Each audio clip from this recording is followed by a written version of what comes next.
Sometimes it's nice to be able to create copy and create a visual as you are making your presentation and doing that on the fly.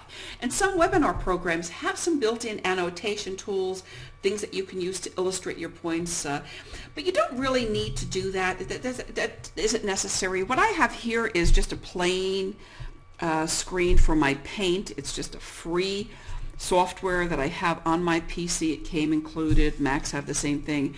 I've seen some wonderful webinar presenters use this kind of tool, this very tool to create visuals.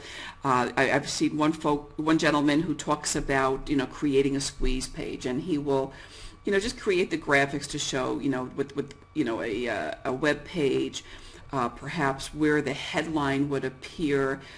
Talk about a placement of a video on the page, perhaps, make that a little bit, color that in a little bit. Talk about where to put the opt-in box. That's just a general idea, and then make notes on the side about the topic, and maybe arrows and all kinds of things that will show how to move from one thing to another.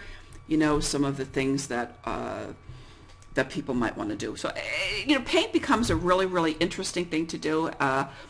To work with.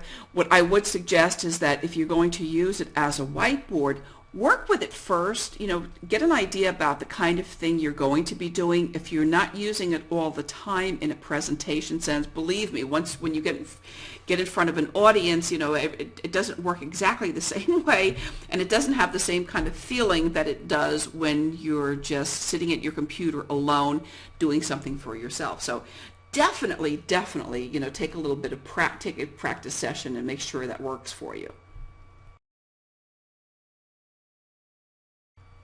Sometimes the best tools that we have are right under our nose, and there's no reason that you have to go out and do something terribly fancy if you want to put together a collaborative document with the people in your webinar. You don't have to look further than Word, to be honest with you.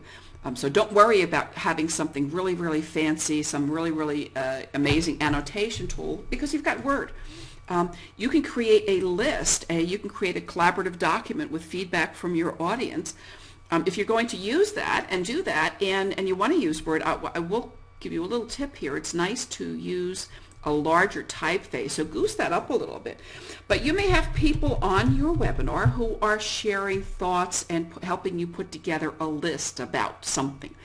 And as you do that, and as you gather those thoughts from people in the chat, or perhaps you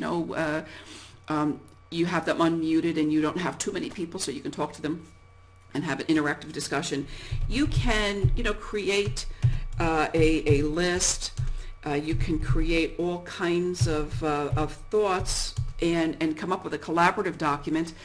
Then you can save the document, you can share it with the people who are present on the webinar, and voila, you have it. So don't worry about things being perfect or real advanced. You just use what you have, and just use what you have in a virtual working environment, and you've got everything you need right there.